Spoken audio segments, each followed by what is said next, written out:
The Finns are an interesting people. They have a language that to me is as obscure as Chinese or Arabic. One Finn I remember in Ecuador sat while I drew his portrait. We sat opposite each other at a table in Charlito's Bar and Grill. The table was a battlefield of dead soldiers. That's slang for empty bottles. Never try to keep up with a Finn in emptying bottles. My subject would be chatting away in Finnish, I guess. It could have been heavily accented English. Either way, it was unintelligible to me. Too bad. I might have asked him about one of Finland's recent exports, hobby horse dressage. It is officially a sport and gaining popularity worldwide. In Finland, where it first surfaced only a decade ago, there were an estimated 10,000 stick horse enthusiasts.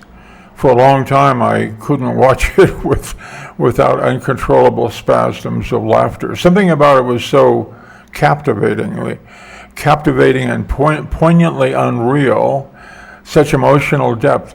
Here were adolescent girls prancing around on a gym floor holding the reins of a hobby horse, a sewn and decorated fabric horse's head mounted on a stick. The girls would emulate the dressage riders who competed on real horses. They could feel themselves stiffly erect from the waist up, their faces holding serious expressions. Eyes fixed, their lower half pranced and leaped and contorted as a horse would. Equally serious, judges viewed each rider and took notes. The girls were competing with events that mirrored the sport they had appropriated and made their own.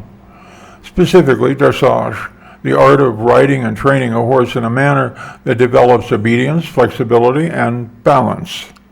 Also jumping, both low and high barriers, called patience.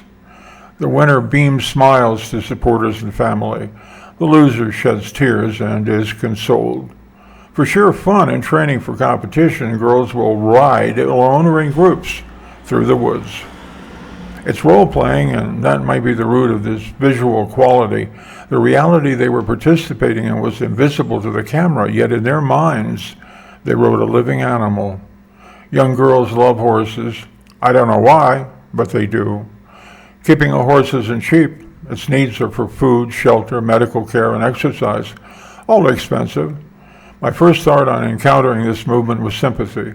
This was the only way these girls could participate. Real horses were impossible. So they created workarounds that wouldn't stick with a horse's head. Everything else was real. The emotion, the audience's reaction, the judge's keen observation. There were even veterinarians at some events giving advice on equestrian medicine. They've invented something new. It took just a little bit of suspended disbelief. The horse becomes real when everyone believes. At these events, everyone does believe, and with passion. The excitement among the tween girls has spread around the world. An industry producing the hobby horse for enthusiasts has sprung up too. On the Irish Etsy website, where crafters offer their work, 500 items are listed for the sport. One young horsemaker in Finland is selling custom stick horses for 100 to 300 euros each. A pair were requested by the government in Helsinki as gifts to the royal children of Prince William. It is amazing how things, ideas, can be interconnected in history and culture. The word hobby, for example.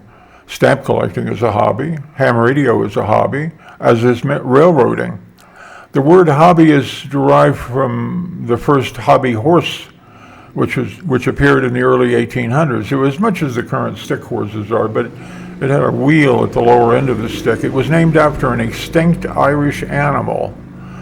The name first in French, Haubini, became hobby, and then it took on the spelling we know. The meaning of hobby for evocation was derived from this first stick horse. A hobby was a non-professional activity. Riding a hobby horse also came to mean speaking on a favorite subject.